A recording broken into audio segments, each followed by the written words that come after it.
오늘로써 청년부흥회를 준비하면서 시작했었던 하나님 나라에서 하나님 나라로 이 말씀 시리즈가 이제 마무리가 됩니다. 처음에 이 말씀을 준비했을 때는 우리가 부흥회를 앞두고 부흥회에 대한 어떤 예습의 시간, 준비하는 시간으로 우리가 이 설교 시리즈를 시작을 하였습니다. 그러나 김영구 목사님을 통해서 받은 말씀의 인사이트를 통해서 이제 우리는 오늘 우리가 살아가는 그 마지막 때에 어떤 모습으로 살아가야 하는가, 그리고 이말 하나님의 나라를 어떤 모습으로 기다려야 하는가라는 말씀, 그런 질문을 통해서 마태복음 24장과 그리고 마태복음 25장의 말씀을 나누게 되었습니다. 계속해서 25장의 말씀을 나누면서 여러분들에게 상기시켜 드렸었던 것이 있습니다. 그것은 바로 마태복음 24장의 확장판이 바로 오늘 지난 3주간 나누었었던 마태복음 25장의 말씀이었다라는 것이고, 25장 안에 세 가지 비유가 나온다라고 말씀드렸죠. 첫 번째 비유는 열처녀의 비유였습니다. 혼인잔치가 열렸을 때 기름을 준비했었던 5명의 여인과 그렇지 못했었던 5명의 여인을 대조하여서 말씀하셨습니다. 그리고 지난주 우리가 나누었었던 달란트 비유, 달란트 비유를 통해서 우리 삶에 있는 달란트는 무엇인가라는 질문을 던졌습니다. 이제 오늘 우리가 나누게 되는 세 번째 비유는 바로 양과 염소의 비유입니다. 역시 마찬가지입니다. 이 말씀을 통해서 오늘 우리는 하나님 나라를 살아가는 자로서 어떤 믿음의 태도를 갖고 살아갈 것인가, 그 질문을 계속해서 던질 것입니다. 이것이 어떻게 보면 오늘 말씀의 시작이면서도 결론일지 모르겠습니다. 오늘 우리는 이미 하나님 나라를 살고 있다는 것을 잊지 않으셨으면 좋겠습니다. 우리는 이 자리에서 하나님 나라를 누리고 있습니다. 여러분들의 삶의 자리 속에서도 이미 하나님의 통치를 누리고 계십니다. 그러나 그 삶의 자리 속에서 하나님 나라를 산다는 것은 만만치 않은 것 같아요. 그래서 여러분들 이 시간들을 통해서 다짐하시고 또 다짐하셔야 됩니다. 하나님, 내가 더 힘을 내어서, 더 열정을 내어서 충성되이 하나님 나라를 살겠습니다. 우리는 이 예배를 통해 내 믿음과 내 삶의 태도를 다시 한번 점검하시고 결단하셔야 됩니다. 여러분, 예배를 좀 더 힘내서 들으셨으면 좋겠습니다. 예배를 더 힘을 내어서 하나님에 대한 소망을 발견하셨으면 좋겠습니다. 이제 오늘 우리가 나누게 될 말씀도 역시 이 구조는 간단합니다. 오늘은 좀 더 노골적인 상황을 말씀을 하고 있습니다. 모든 민족을 양과 염소로 구분하는 것 같아요. 이것의 의미가 무엇일까요? 하나는 구원의 길을 말씀하는 것이고요, 하나는 심판의 그 영원한 벌이 있다라는 그 길을 말씀하는 것입니다. 오늘 본문 31절의 말씀은 이렇게 말씀하고 있습니다. 우리 함께 31절의 말씀 봉독하겠습니다. 인자가 자기 영광으로 모든 천사와 함께 올 때에 자기 영광의 보좌에 앉으리니. 이제 이 마태복음 25장 세 번째 비유에서는 모든 메시지의 의미를 명확하게 이야기하시죠. 뭐라고 이야기하세요? 인자가 자기 영광으로 천사와 함께 올 때에, 반복해서 말씀을 드렸습니다. 우리는 오늘 다시 오실 예수 그리스도를 기다린다라는 것입니다. 예수님의 재림에 대한 이야기를 이야기했습니다. 하나님의 나라가 완전히 이 땅에 임하였고 그리고 성취되었다라는 것이 바로 예수님의 재림이다라는 것이죠. 성경은 창세기부터 요한계시록까지 예수님의 오심과 그리고 다시 오실 예수님에 대해서 끊임없이 말씀하고 있고 약속해 주고 있습니다. 우리는 그리고 그 믿음 위에, 그 믿음은 약속, 하나님이 주신 약속 위에 서 있게 되는 것이죠. 근데 32절을 통해서 우리는 다시 한번 우리의 나갈 길이 무엇인지를 보게 됩니다. 다시 한번 32절 같이 한번 읽어보겠습니다. 모든 민족을 그 앞에 모으고 각각 구분하기를 목자가 양과 염소를 구분한 것 같이 하여. 모든 민족을 앞에 모인다라고 이야기를 합니다. 그 앞이 누구예요? 임금 앞에 모든 민족을 모으고 어떻게 말씀하고 있습니까? 양과 염소를 구분한다라는 것입니다. 이 본문을 보시면서 2주 전에 나누었었던 요한복음 5장 말씀이 여러분들에게 떠올릴 수 있었으면 좋겠어요. 우리가 다 모두 첫 번째 부활이 있다라고 성경은 증언하고 있습니다. 첫 번째 부활 가운데 의인은 생명의 부활로 나아가게 되어 있고 죄인은 심판의 부활로 나간다라고 예수님이 분명하게 이야기하시죠. 오늘 본문에서 그것의 의미가 무엇이냐? 한쪽 양과 염소, 양은 오른편에, 염소는 왼편에 둔다라고 이야기를 합니다. 물론 이 말씀을 상징적으로 그대로 받아들이셔야 됩니다. 양은 선한 것이고 염소는 악한 것인가? 이런 의미는 아니에요. 우리가 때로는 염소 고기를 먹는지 모르겠고 염소를 이렇게 고아서 약을 먹지 않습니까? 그럼 그렇게 염소로 약을 먹는 건 죄다라고 해석해서는 안 된다라는 것이죠. 마찬가지예요. 그 다음에 뭐가 있습니까? 구약 전통을 보게 되면 오른편을 좀 더 긍정적인 자리로 이해하지 않습니까? 그리고 오른편을 하나님의 능력의 자리로 묘사한단 말이죠. 제일 대표적인 게 이사야 말씀을 보게 되면 하나님의 의로운 오른손이 우리를 붙들어 주신다라고 이야기를 해요. 그렇다고 해서 그러면 오른손잡이는 선한 것이고 왼손잡이는 악한 것이냐? 저가 결코 아니겠죠. 이거는 은유적인 표현에 불과하더라라는 것입니다. 여튼 이제 본격적으로 임금이 재판을 시작을 하죠. 근데 이 시작할 때 말씀을 주의해서 보셨으면 좋겠어요. 34절의 말씀인데 34절의 말씀을 잘 한번 봅니다. 함께 읽겠습니다. 그때 임금이 그 오른편에 있는 자들에게 이르시되 내 아버지께 복받을 자들이여 나와 창세로부터 너희를 위하여 예비된 나라를 상속받아라 라고 이야기해요. 이 세상에 다시 오실 인자라고 표현하고 있습니다. 그 누구예요? 바로 예수 그리스도시입니다. 근데 임금이 뭐라고 이야기를 해요? 복받을 자 이렇게 이야기를 하는데 이 복의 근원이 자신이라고 이야기하지 않고 내 아버지께 복받을 자다라고 이야기를 하는 겁니다. 하나님으로부터 있다는 거예요. 하나님이 복의 근원이다라는 것입니다. 그렇다면 이 양들이 오른편에 위치하고 있다는 게 복이겠죠. 그 오른편에 있다는 것은 무엇을 의미합니까? 34절 하반절에 분명하게 말씀하고 있습니다. 다시 한번 34절 말씀을 좀 띄워주십시오. 창세로부터 너희를 위하여 예비된 하나님 나라를 상속받아라 라고 이야기를 합니다. 그게 뭐라는 거예요? 우리가 받을 복이라는 거예요. 이런 이야기를 하면 시시해요. 이게 왜 복입니까? 라고 생각한단 말이죠. 그런데 이걸 한번 깊이 묵상할 수 있었으면 좋겠어요. 창세로부터 우리를 위하여 예비된 하나님의 나라가 있어? 그것을 우리가 상속받아? 여러분들 정말 하나님 나라를 산다는 것만큼 그리고 그것 외에 최고의 복은 없다라는 것을 인정하셔야 돼요. 하나님이 나를 다스린다는 것은 하나님 나와 함께 하신다는 것이고 나와 가장 가깝게 친밀하게 있다는 것을 의미하고 있다는 거예요. 여러분들이 예수 믿고 살아가는 것이 복이 되는 줄로 진짜 믿으시길 바랍니다. 이것은 억지로 강요해서 여러분들에게 이끌어낸 대답이 아니라 우리들이 하나님을 믿지 않고 살아갔다면 예수님과 상관없는 인생이었다면 우리는 너무나도 더 비관적으로 갔을지 모르고 인생을 절망적으로 보았을지 모른다라는 겁니다. 근데 이 나라가 언제부터 예배되었다라고 고백합니까? 바로 창세부터. 그리고 누구를 위하여서? 여러분을 위하여서, 나를 위하여서, 우리를 위하여서 고백되었다라고 이야기합니다. 여러분 그렇습니다. 성경을 우리가 이해할 때 가장 중요한 키워드가 있습니다. 그것은 바로 하나님 나라입니다. 하나님이 태초에 천지를 창조하셨고 그로 인해 우리에게 가르쳐 주시려고 한 것이 하나님의 나라입니다. 하나님의 나라가 무엇이냐? 하나님의 통치가 있다, 하나님의 다스림이 있다를 뛰어넘어서 하나님이 나와 함께 살고 있다라는 것이죠. 그래서 하나님이 태초에 만드신 우리와 함께 살아가는 공간을 우리는 에덴 동산이라고 부릅니다. 하나님이 에덴 동산을 만드신 이유는 우리에게 가장 큰 복을 주고 싶으셨다라는 겁니다. 여러분 하나님과 놀기를 간절히 원하십시오. 하나님과 어울리는 것이 이 세상과 바꿀 수 없는 가장 큰 복이다라는 사실입니다.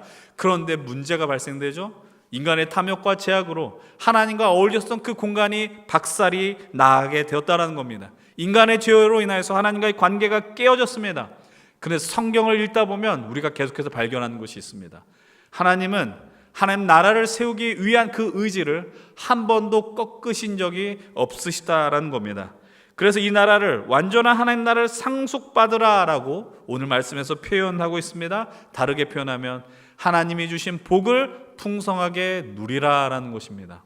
여러분 그 복이 얼마나 큰지를 인정하셨으면 좋겠습니다. 여러분들이 원하는 복과 거리가 멀지 모르겠습니다. 그러나 여러분들 그 믿음에 그리고 여러분들 생각의 초점을 포커스를 완전히 바꾸셔야 됩니다. 하나님과 함께하는 것, 하나님 나를 다스리는 것이 그 무엇과 바꿀 수 없는 주신 영원한 복이다라는 사실입니다. 여러분 그러면 하나님의 복을 받고 살아가는 자들이, 하나님의 복을 풍성히 누리는 자들이 어떤 인생을 사는가를 주님은 이렇게 말씀하고 있습니다. 35절과 36절의 말씀을 함께 읽어보겠습니다. 함께 읽겠습니다. 시작. 내가 줄일 때에 너희가 먹을 것을 주었고 목마를 때에 마시게 하였고 나그네 되었을 때에 영접하였고 헐벗을 때에 옷을 입혔고 병들었을 때에 돌보았고 옥에 갇혔을 때에 와서 보았느니라. 누가 이야기를 하고 계세요? 임금이 이야기를 하고 있어요. 근데 이렇게 이야기해요. 너희가 내게 먹을 것을 줬고 너희가 내게 목마를 때 마시게 했고 내가 나그네 될 때 영접했고 내가 병들었을 때 나를 돌봐줬고 내가 옥에 갇혔을 때 나를 찾아와 주었고. 그런데 이 말씀을 들은 오른편에 있었던 의인들이 어리둥절하게 생각합니다. 그리고 대답합니다. 주님, 우리가 언제 그렇게 했습니까? 언제 주님께 음식을 드렸습니까? 언제 주님께 제가 옷을 입혀드렸습니까? 언제 제가 병들었을 때 주님을 돌봐드렸습니까? 반문하죠. 그때 임금이 아주 중요한 답을 하고 있습니다. 본문 40절입니다. 함께 40절 말씀 읽겠습니다. 임금이 대답하여 이르시되 내가 진실로 너에게 이르노니 너희가 여기 내 형제 중에 지극히 작은 자 하나에게 한 것이 곧 내게 한 것이니라 하시고. 이 말씀 앞에 우리가 늘 겸손해집니다. 이 말씀은 우리를 늘 떨리게 합니다. 우리의 심장을 때리는 말씀입니다. 우리가 언제 당신에게 물을 주었고 언제 옷을 입혔으며 언제 먹을 것을 주었고 돌봐주었습니까? 이렇게 반문하는 그들에게 주님이 이야기하십니다. 지극히 작은 자에게 한 것이다. 지극히 작은 자에게 우리들은 이렇게 행동을 했습니까? 41절 이하의 말씀은요, 직전의 상황과는 전혀 다른 말씀이 연출이 됩니다. 41절 말씀 함께 읽어보겠습니다. 또 왼편에 있는 자들에게 이르시되 저주를 받은 자들아 나를 떠나 마귀와 그 사자들을 위하여 예비된 영원한 불에 들어가라. 오른편에 있는 자들하고는 전혀 다른 감정, 너무 냉랭한 모습의 주님의 음성이 나타나고 있습니다. 저주를 받은 자들아. 이 오른편에 있었던 자들 향해서는 아버지께 복받을 자들이여 라고 이야기를 하죠. 너희들은 예비된 하나님 나라를 받으라 라고 이야기를 합니다. 근데 이 왼편에 있는 자들을 향해서는 이렇게 이야기를 합니다. 너희 예비된 영원한 불에 들어가라. 마귀를 위하여 예비된 그 불에 너희들 가라 라고 이야기를 합니다. 이 심판이 우리를 두렵게 하는 이유는 무엇일까요? 임금이 강력하게 이야기를 합니다. 41절 말씀 다시 한번 주목해서 보십시오. 뭐라고 이야기를 하고 있습니까? 나를 떠나라 라고 이야기합니다. 나를 떠나. 하나님이 말씀하시는 거예요. 이 장면이 여러분 어떤 게 연상이 됩니까? 2주 전에 여러분들 열처녀 비유 속에서 기름을 준비하지 못했었던 그 5명의 여인은 기억나십니까? 혼인잔치가 시작이 되었어요. 그런데 기름을 준비하지 못해서 혼인잔치 문이 열린 것을 놓쳐버립니다. 그리고 그들이 기름을 파는 장소에 가서 기름을 구하고 돌아왔는데 그 문은 닫혀버린 거예요.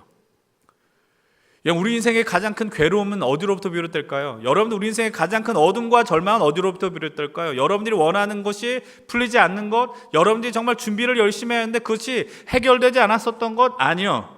우리 인생의 가장 큰 괴로움의 가장 큰 문제는 하나님을 떠나는 것입니다. 하나님을 떠나는 것이 우리 삶의 가장 큰 어둠과 괴로움이다라는 사실입니다. 이 장면이 어디에서 기억이 납니까? 누가복음 15장에 아버지를 떠났었던 둘째 아들의 모습을 통해 오버랩이 됩니다. 그는 떠나는 것이 기쁨인 줄 알았어요. 아버지를 떠나는 것이 자유인 줄 알았어요. 그런데 그 순간 깨닫는 게 있죠. 아버지를 떠난 순간이 가장 고통의 자리구나라는 겁니다. 그때도 말씀드렸지만 우리는 이 믿음을 누구에게도 빌려줄 수 없고 빌릴 수도 없습니다. 누가 내 대신 천국을 대신 가줄 수 있도록 그 길을 열어주지 않습니다.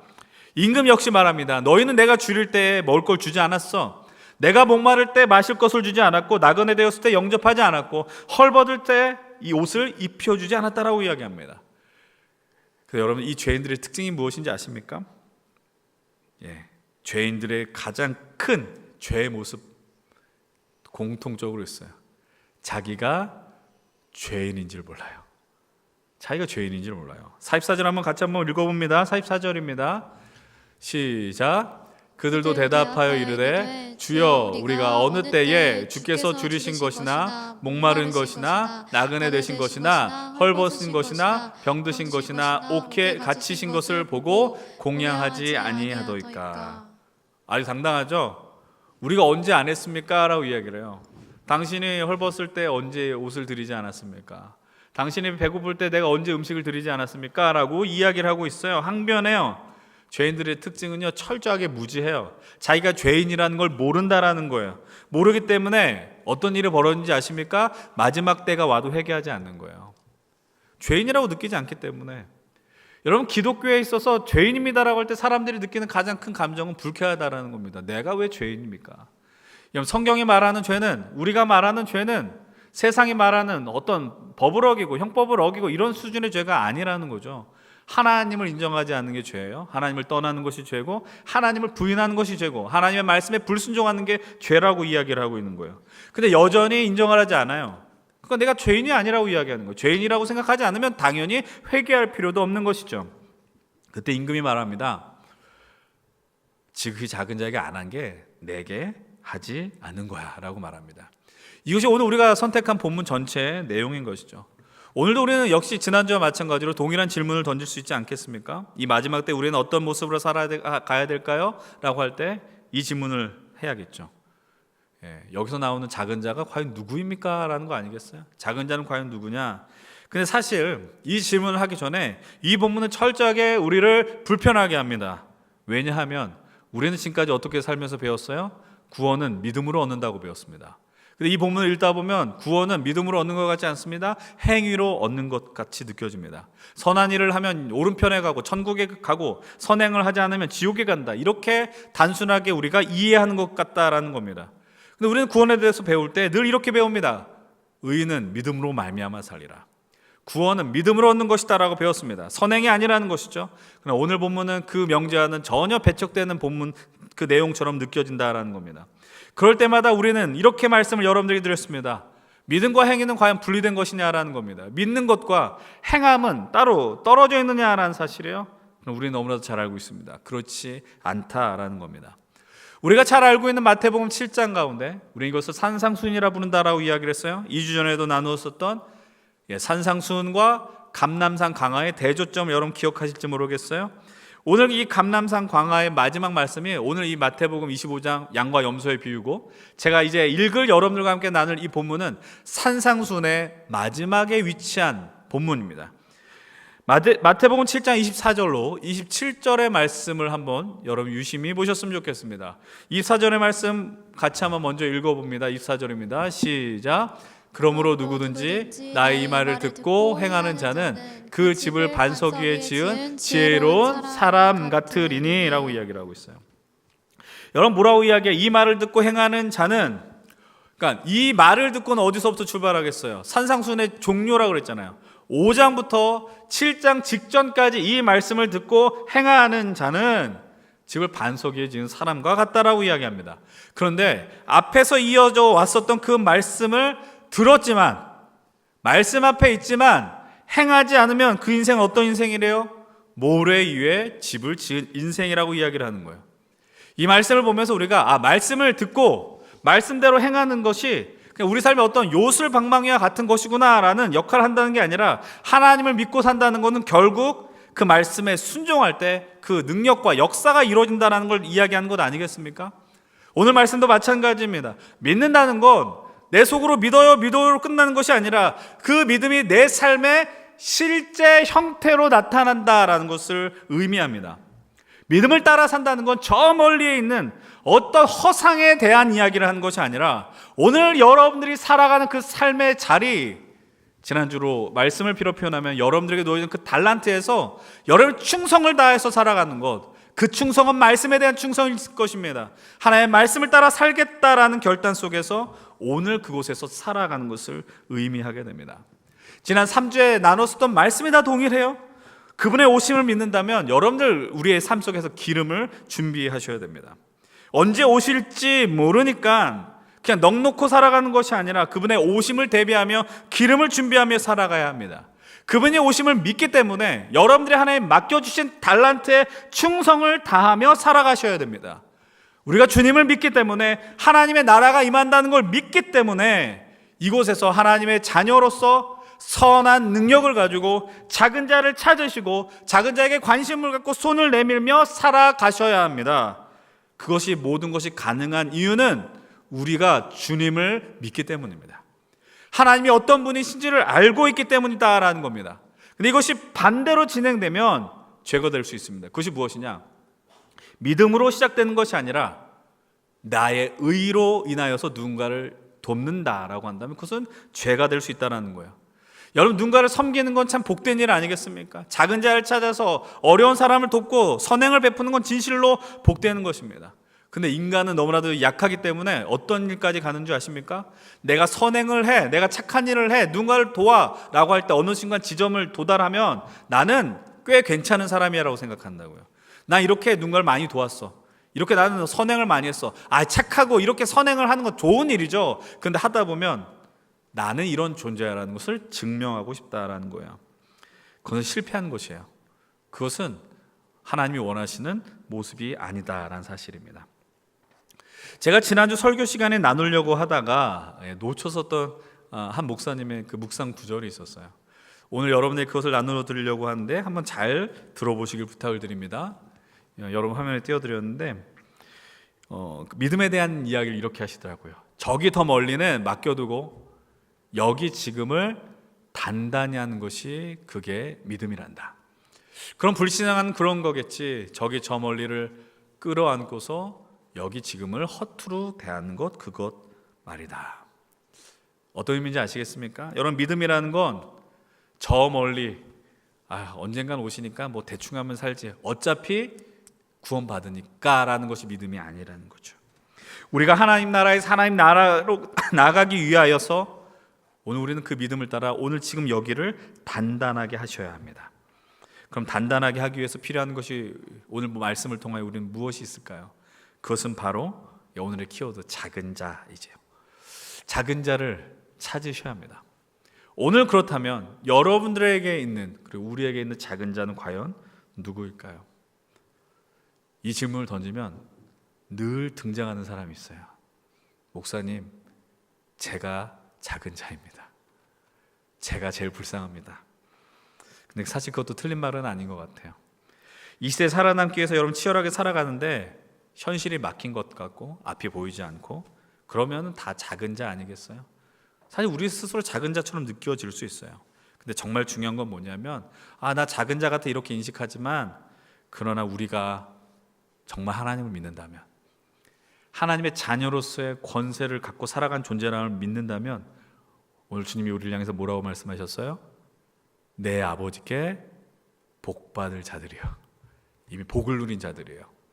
복을 누렸기 때문에 우리는 절망이 크게 보일지라도, 지독하게 작은 자처럼 느껴질지라도 하나님 우리에게 주신 달란트를 발견할 수 있고, 하나님 우리에게 또 동일한 이 힘센 청년부를 주셨고, 하나님 나라를 함께 꿈꾸게 하셨기 때문에 더 이상 작은 자가 될 수 없다는 것을 기억하십시오.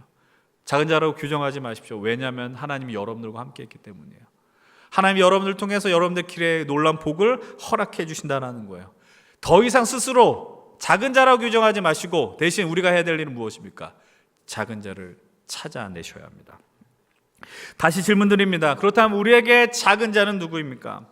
지난주와 마찬가지로 우리 삶의 현실에 이곳에 있는 작은 자들이 분명 존재할 것입니다. 하나님을 모르는 자들도 사실 작은 자예요.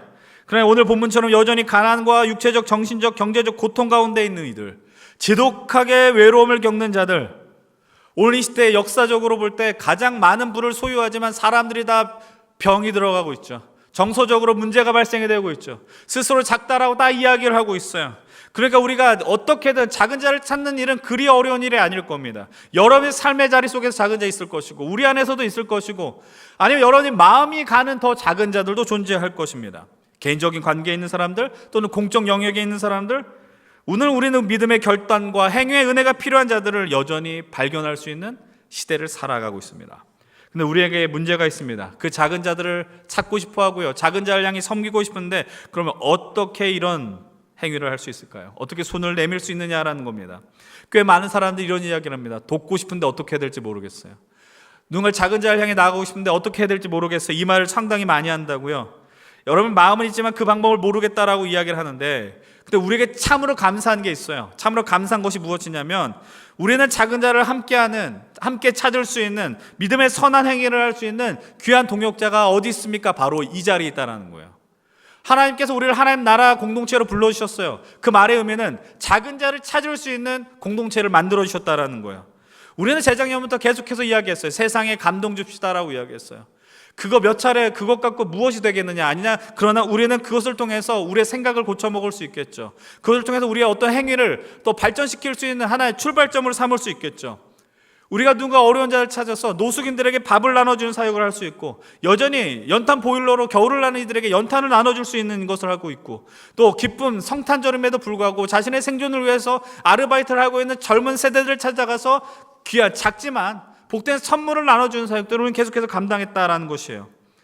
이것은 그냥 교회 하나의 프로그램이었고 프로젝트로 끝낼 수 있지만, 더 바라기는 우리 이걸 통해서 내 삶의 작은 자가 누구인가, 누가 내 도움에 하나님의 은혜가 필요한가를 찾아가야 된다라는 거예요.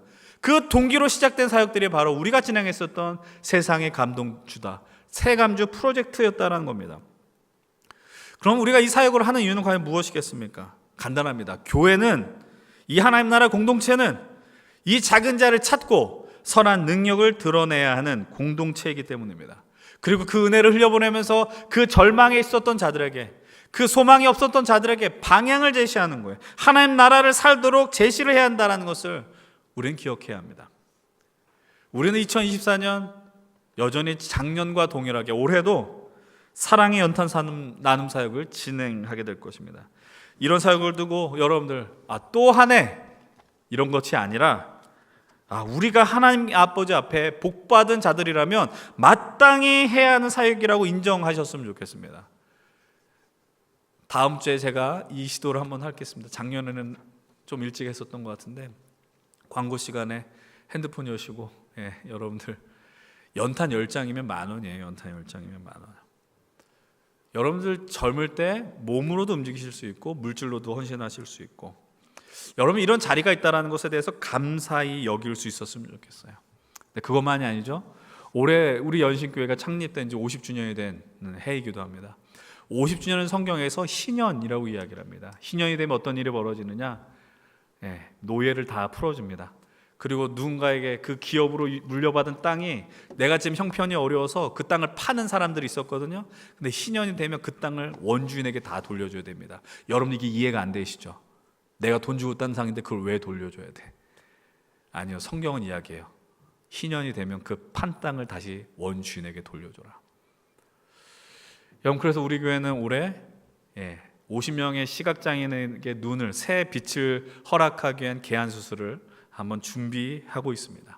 그리고 또 미자립 50교회를 향하여서, 미자립 교회라는 것은 성도들의 헌금으로 교회가 스스로 자립할 수 없는 교회를 의미하는 거예요. 목사님의 사례도 줄 수 없고, 어떤 우리처럼 이렇게 어떤 좋은 조명이라든지 어떤 프로젝트를 진행할 수 없는 그런 50개 교회를 찾아서 섬기겠다라는 그런 계획을 세웠습니다. 우리가 이런 일을 하는 것은 우리는 힘이 있으니까, 우린 잘났으니까 우리가 선심쓸게 라고 하는 사역이 결코 아니라는 거예요. 우리가 어떤 존재예요? 복받은 자잖아요. 은혜를 받았잖아요. 그럼 그 은혜를 어떤 곳으로 흘려보들까 찾아보다가 오늘 우리가 나눈, 방금 이야기한 작은 자들이 발굴된 것입니다. 전 여러분들이 연탄 사역과 더불어서 시각장애인의 눈을 떠주는 사역과 그리고 미자립교회 50교회를 섬기는 사역에 관심을 가지시길 바랍니다. 사실 여러분, 작년에요, 우리의 연탄 사역에 얼마나 많은 후원금이 들어왔는지 몰라요. 정말 많이 들어왔어요. 우리의 목표치보다 3배 가까이 들어왔어요. 그런데 작년만큼 연탄 사역 후역이 아마 들어오지 않을 것입니다. 왜냐하면 50주년 이 사역이 있기 때문이에요. 그러나 여러분들에게 부탁드리는 것은 3가지 사역에 다 동참하셨으면 좋겠습니다. 조금 더 물질이 여유가 있다면 동일하게 많이 하라는 게 아니에요. 많이 하라는 얘기가 아니에요. 연탄 10장이면 10,000원이에요. 900 얼마라고 하더라고요. 작년에 많은 분들 함께 하셨는데 올해도 이 사역에 함께 하시고요. 50주년 사역에 더 많은 여러분들 헌신해야 되는데 나 돈 없는데 이렇게 하실 수 있잖아요. 제가 드리는 말씀을 여러분 가볍게 여기지 않으셨으면 좋겠는데, 그런데 할 수 있는 것 같아요. 어떤 특정 브랜드를 무시하는 건 아닌데, 여러분들 스타벅스 커피를 먹고 싶다면 잠깐 참으시고 백다방이나 컴포즈를 가시길 바랍니다. 그렇게 해서 남는 2,000원, 3,000원, 하루에 2-3잔 먹는 거 한 잔으로 줄여서 그것을 우리가 모을 수 있어요. 어떤 시점 외식해야 된다라고 판단될 때 그것을 잠깐은 스탑하고 지출을 줄이고 이 사역에 동참할 수 있는 것이 우리가 분명히 존재한다는 거예요. 이렇게 해야 하는 이유는 무엇일까요? 이렇게 하면 우리 천국 가니까. 이렇게 드리게 될 때 천국 가기 때문에 아니에요. 우리 이미 하나님의 나라를 누리며 살고 있어요. 천국을 누리며 살고 있어요. 하나님께서 우리에게 이미 승리를 주셨고 하나님 나라를 누리게 하셨고 그래서 하는 거예요. 하나님 나라의 자녀이기 때문에 하는 거예요. 하나님 말씀을 감동받았기 때문에 우리가 일어나서 우리가 받은 감동과 은혜를 나눠줘야 한다는 겁니다. 우리가 이렇게 모여서 하는 거는요, 힘 자랑하는 게 아니에요. 우리는 이렇게 힘이 있어라고 자랑할 때가 아니라는 거예요. 모여가지고 어디서 막 광장에 모여서 우리는 이렇게 능력이 있어라고 자랑할 때가 아니라는 거예요. 우리가 기도하고 이 시대 여전히 하나님이 세상의 주인이 된다는 것을 모였다고 사람들이 인정하는 줄 아세요? 아니에요. 교회가 교회 역할을 한다고 할 때 감동받아요. 은혜를 누려요. 그리고 그 사랑에 대한 관심을 가져요. 당신들이 믿는 하나님이 누구인지에 대해서 시선을 모으게 된다라고요. 여러분 이 사역에 함께 기쁨으로 동참하시길, 그리고 이 사역을 통해 하나님이 우리에게 놀라운 복을 주시길 믿으시길 바랍니다. 이 말씀을 마치기 전에 한 목사님께서 방송에 나오신 간증을 약간 편집해서 여러분들과 좀 나누려고 해요. 이 목사님의 이름은 서진교 목사님이신데요, 작은 예수선교회 대표이시고 또 굿윌 스토어라는 곳에서 사목을 하셨던 분입니다. 제가 사실 이 내용을 보여드리면서 사실 저 이런 이야기를 하기에 참 부끄러운 사람이라는 걸 너무나 잘 알고 있어요. 제가 그렇게 뭐 착한 일을 많이 하거나 선행을 하거나 오늘 이런 설교를 할 때 참 민망하다는 걸 저 스스로 알고 있습니다. 지금 보여드릴 목사님에 비하면 완전히 아무것도 아닌 존재죠. 그렇지만 그래도 좀 함께 감동과 은혜와 도전을 받길 바란 마음으로 나누고 싶어요. 보여드릴 내용은 이렇게 이어지는 거예요. 추운 겨울날 목사님 강남역 근처에 가시다 어떤 노숙인을 만나고 목도리를 전해주면서 느끼셨던 그 감정, 그 감동을 이야기하는 내용인데요.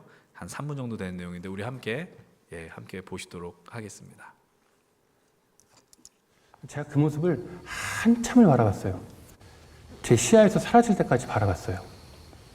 왜 그랬냐면 목도리가 아까워서 바라본 게 아니라 저분이 왠지 예수님처럼 보였어요.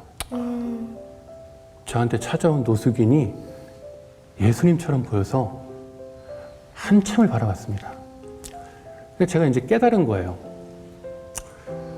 예수님이 지극히 작은 자 하나에게 한 것이고 내게 한 것이니라는 말씀이 십자가 지시기 전에 하신 말씀이거든요. 네. 그래서 저는 이게 제자들에게 이제 예수님 십자가 지시고 부활 승천하시니까 안 계시니까 제자들에게 좀 맡기신 거라고만 여겼거든요. 이 작은 자들을. 그래서 제가 주님 말씀 순종해서 작은 자들과 더불어 살려고 노력하다 보니까 한 가지 깨달음이 오는 게 뭐냐면 주님이 이 말씀을 하신 건 작은 자들이 아니라 제자들을 위한 말씀이었어요. 제자들 당사자를 위한 말씀이었어요. 그러니까 이제 곧 십자가 지시고 부활하시고 승천하실 예수님을 그리워할 제자들에게 예수님을 만나는 방법을 알려주신 거예요. 삶이 막 힘들고 어려울 때 예수님이 몹시도 그리워질 때 예수님을 찾아오는 길을 알려주신 거예요. 그러니까 예수님이 내가 보고 싶을 때 저 하늘이 아니라 낮은 데를 보면 돼. 내가 보고 싶으면 낮은 데에 있는 지극히 작은 자들을 찾아가면 돼.